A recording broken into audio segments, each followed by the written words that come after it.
got some plants here. There's one, and there's the other one.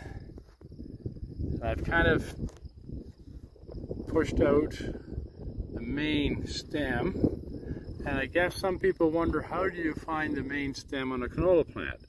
Well, if you look at the stem of the plant, you'll see there's a branch on one side, the other side is smooth. Just keep following the smooth side all the way up, and then you'll get to the main stem. So here, and I don't know if I can do this with one hand, we have the main stem with some pods on it. As I mentioned, there's a lot of aborted ones or didn't get pollinated, whatever the reason is. And then, the wind is blowing this way, same thing over here. So now, as tough for me to split open pods with one hand when I'm holding the camera, I'm going to shut the camera off again for a second, open some pods and show you what we can see.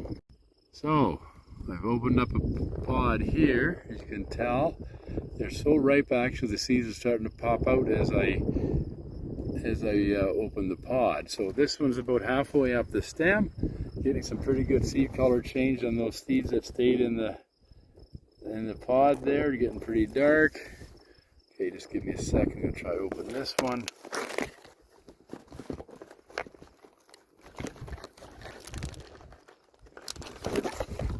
This one here, I got opened a little bit.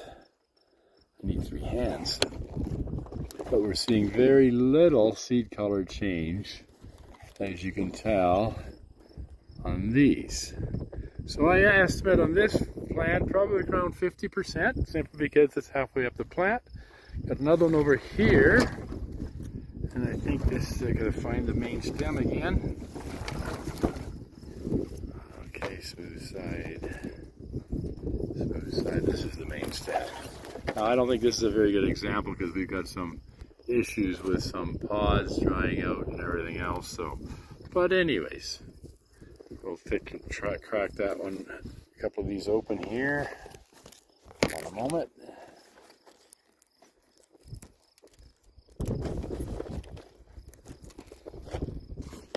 So you can see again at the bottom part of the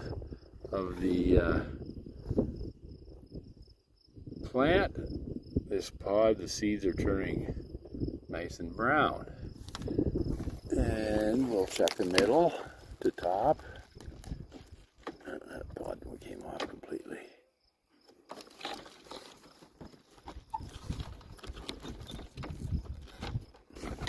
You can see that one there. And it's still a little green on it. Still fairly green, so. Yeah, anyways, it'll be probably, we can see up to seed color change. I've seen it up to 10, 12, 15% per day, depending on the situation. Temperature is a big issue in the majority of the crop, but it doesn't take long once it gets going. So I'm guessing, yeah, this one field probably we can look at starting swathing this probably mid to late next week. Another 10 days or so to make sure we get all the seeds as plump as possible. Maybe they'll wait a little bit longer, again being seed. And I think that'll be the last one for the year. So it was great talking to you. Have a wonderful winter.